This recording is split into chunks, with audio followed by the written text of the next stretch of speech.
political activity is heating up gradually in Nigeria as the elections are approaching very quickly.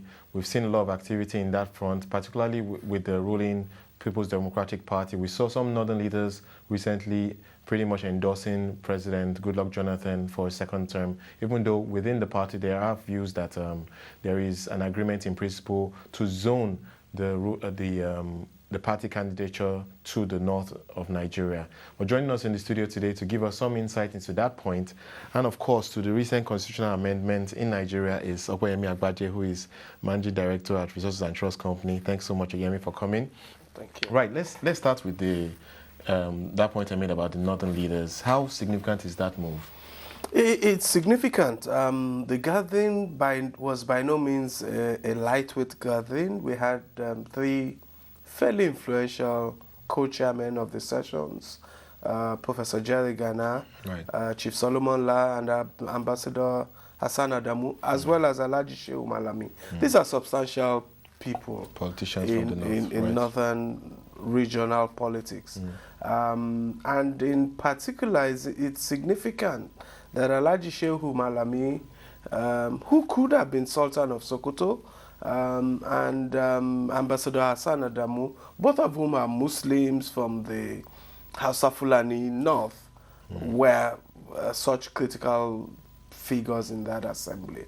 Of course, it's been clear for some time now that the northern Christian Middle Belt tends to support Goodluck Jonathan's presidency, but the real significance of that meeting was that even elements from the Hausa Fulani North, from all the three zones in the north, the northwest, the northeast, and the north central, appeared to have taken that position. Some endorsements. And the interesting thing is that President Jonathan has not even come out to say he would run. But I think the general expectation is that he would do that.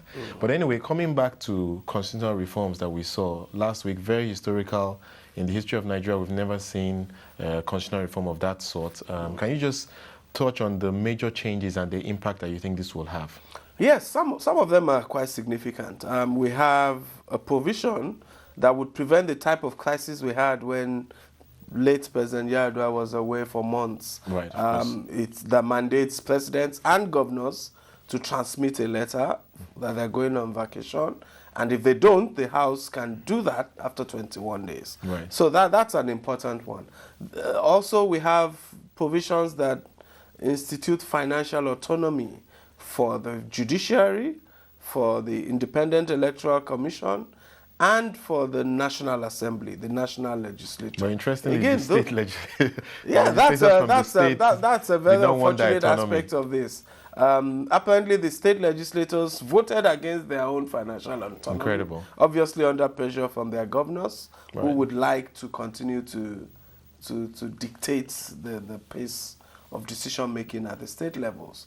And the state legislators also turned down two provisions, which, in particular, one other provision that would have been important, the one for independent candidacy. Right, so we're not going to have that, We're not going to have that, at least not in this round.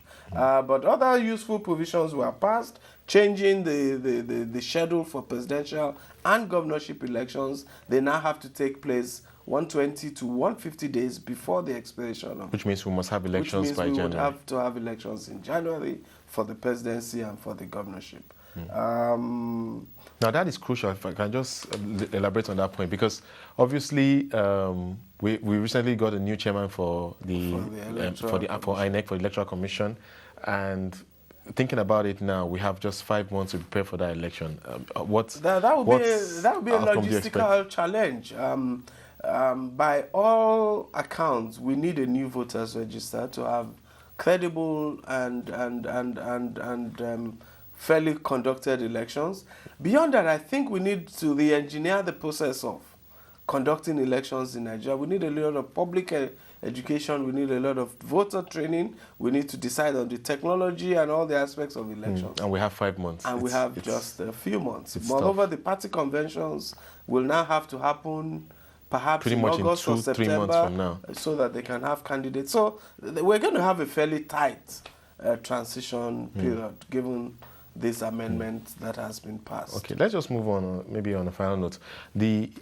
Obviously, with the extended period that we had President Yar'Adua ill, we've seemed to have a serious slowdown in business activity, and now we're going into another election. So obviously, the focus is going to be on that. So it's not been a very good deal for Nigeria over the last 4 years. What are your expectations in terms of the aftermath of this election for the business community? I think the worst case scenarios are behind us. That's my personal opinion. I think that we have managed to resolve the Yar'Adua issue. We have a fairly rational and calm president in Goodluck Jonathan. He has taken some positive steps in terms of the Electoral Commission, but there's still a lot of downside risks in relation to the elections, their conduct, the argument over zoning of offices and all of that. By and large, I think I don't expect to see the worst case scenarios. By worst case scenario, are you saying what we saw in 2007? Both in terms of worst case scenarios, both in terms of the conduct of the election, the credibility of the election, and in terms of the potential for regional acrimony over whether the president should come from the north or from the south or wherever. Those are the two critical variables. But like I said, I don't expect to see worst case scenarios. I think the argument over zoning will be resolved fairly. It will be an anticlimax. Anybody who is interested will run. That's my expectation. And the conduct of elections remains the main X factor. Will this INEC and this government and the state governors and all the institutions behind elections be able to conduct fair and fair elections in 2011? Just a few words. Business probably as usual in 2011 in terms for the business community. Oh, yeah. So nothing to be too worried about. There's some... The level of alarm should go down considerably. I think we would have an election. We would have a president after the elections. And by and large, I think that things should proceed from there. All right. On a fairly rational basis, yeah.